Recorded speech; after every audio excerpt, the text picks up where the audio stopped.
football playoff rankings, week 2 are out. The committee rankings released last night. No change at the top. Then some pretty significant movement from the 6th spot on, including the Texas Longhorns sliding up a spot to 10. They remain directly behind Notre Dame, who moved up a spot as well. They're 9.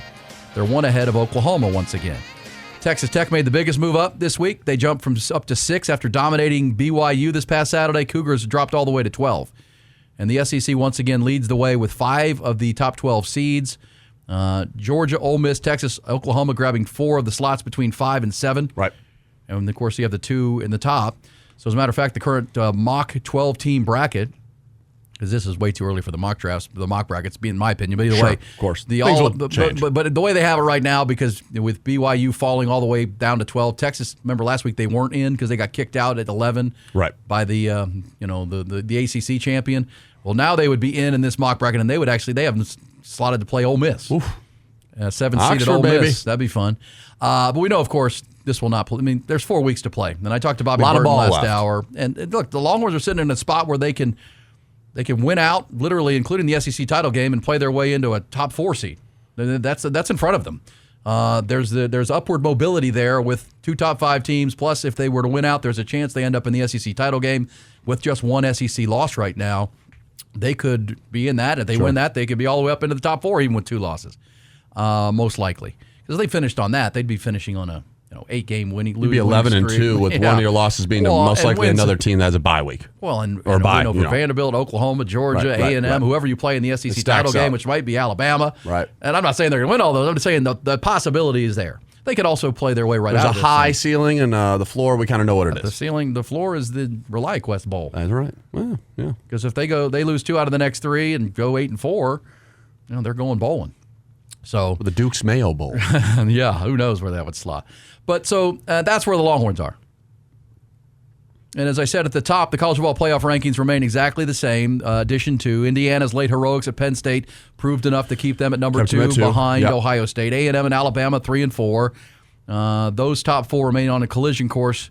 I mean, it's a broken record, I know. But please explain to me why we're playing the Big Ten in the SEC championship game. So right now, Indiana and Ohio State are on a collision course to play in that game, and the national media is writing it like, oh man, these huge. I mean, it's Indiana and Ohio State still on a path to collide in the Big Ten championship game. Alabama and A&M collide in the SEC for what? Right, to get buys even if they lose. Why? Seriously, that's probably what's going to be. Somebody has to explain to me for why. I know it's for TV and it's always been done that way, or for the last 30 years been done that way. But they're not going to fault the teams in the SEC and the Big Ten. They're both going to be in. They're going to be in. And we saw that last year. They did that with an ACC team. There has to be a better way. SMU didn't get kicked out for losing that game against Clemson. Well, and the way I was reading a story at CBS Sports, and it's like collision course, Big Ten championship, SEC championship. Great. That's not. Then what is the regular season for? Right. If I'm Texas A&M and Alabama, and I get to that point, and I'm 1 and 2, I want off. I don't want to be playing another game. I just give whoever the tiebreaker, the SEC championship, the other team's in, and again let the play-ins behind it. Either way, agreed. I hate to say it, they just don't matter these days. They'll matter in the ACC, obviously. So keep playing it in the ACC. I don't know. All right, so let's hear from the made-for-TV special last night. Of course, the committee chairman is Baylor Athletic Director Mack Rhoades. Mack Rhoades joined Reese Davis, and they had to talk about why Indiana was able to maintain and stay ahead of Texas A&M, which I was advocating even before the first rankings, that A&M should be number 2 behind Ohio State. Here's Reese Davis with the question and Mack Rhoades with the answer. Who is the chair of the College Football Playoff Selection Committee, joins us as he does every week. Mack, let's start. It was a scintillating finish, Indiana against Penn State. Texas A&M was dominant on the road. How would you describe the discussion, the evaluation between those 2 teams, particularly as it pertains to Indiana holding on to that 2 spot? Yeah, one of our longer discussions in our meetings, and Indiana, gave them the edge again defensively. We talked about that last week. Certainly offensively as well. You think about Indiana's body of work and wins going at Oregon, against Oregon, at Eugene. The Iowa win. We certainly looked at, the Texas A&M win in South Bend. That's a big win for them. The win versus Missouri on the road.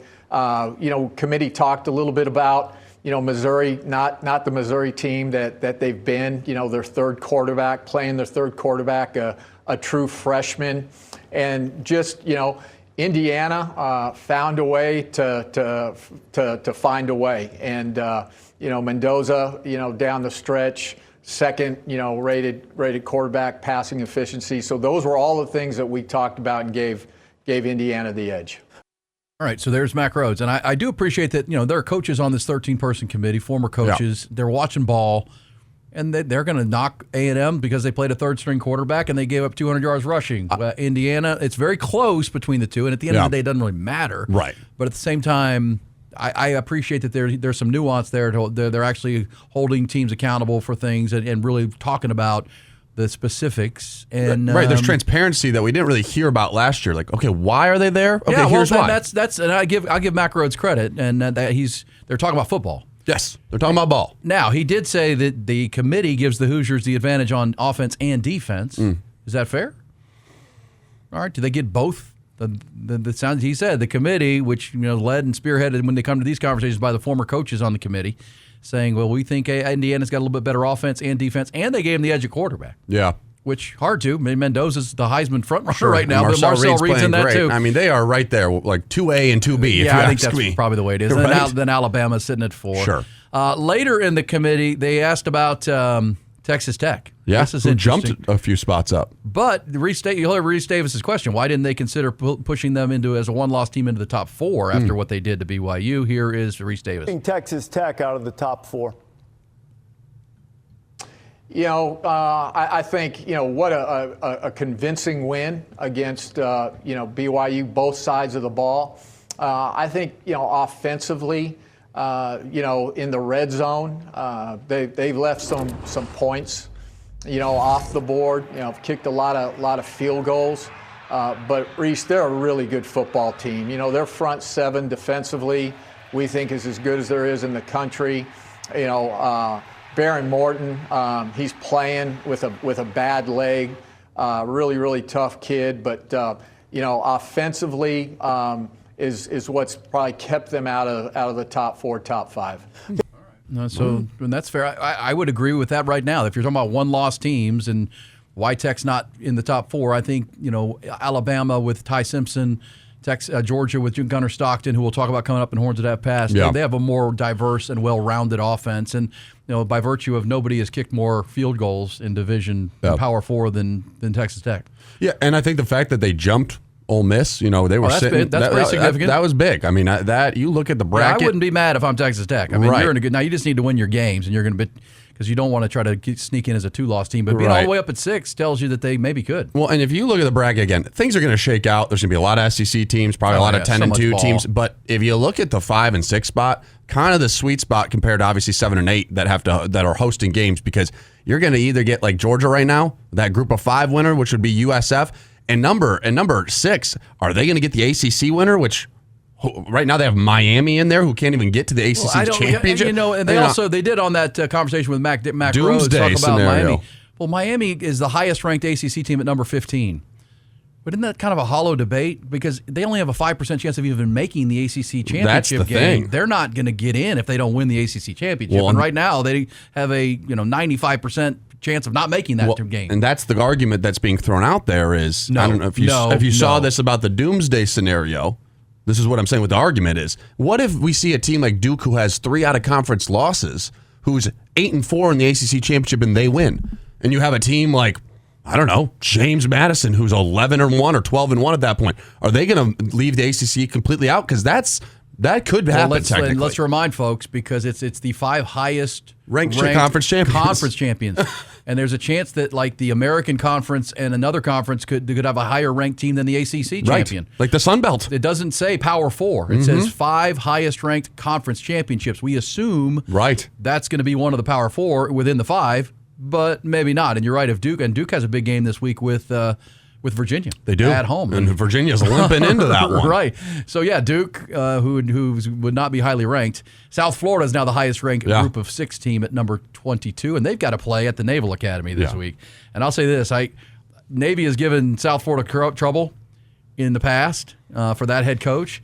and I'm just going to say this again. I know we'll make our picks to click on Friday, but South Florida's got to go into a stadium called the Marine Corps Memorial Stadium to play the Naval Academy in Annapolis. The week that they celebrated the 250th birthday of the Marines. Hoorah! Hey, we had Veterans Day. Yes, can I shout out yesterday? I went to Pluckers after our show. Marcus was sitting next to me. He was a part of the Navy. He's a listener, so I wanted to shout him out. Thank you, Marcus. He listens right around this time, so I told him I'd give him a shout out. Which Pluckers was this? Right down here, right off 35. He sat next to me. He recognized, first time I've ever got my voice recognized. He said, "Hey, I'm going to sit by you." I said, "No problem." He goes, "Are you Noah from Erin and Noah show?" Thank you, Marvin. Yeah. Marcus. Thank you for serving too. Yeah, I appreciate that. Yeah, so South Florida's got to go up. I got to go up there. I spent some time in Annapolis, actually just the summer, right? Morning and afternoon. We went to Annapolis on our way to D.C., and what a great spot, man. That is the history just oozing, and the academy's right there, right on the bay. Oh, man, it's so gorgeous. What a great spot. And that's where South Florida will travel. And again, it's the birthday of the Marines. Come on, they're right there. Hey, now. It's the Naval Academy.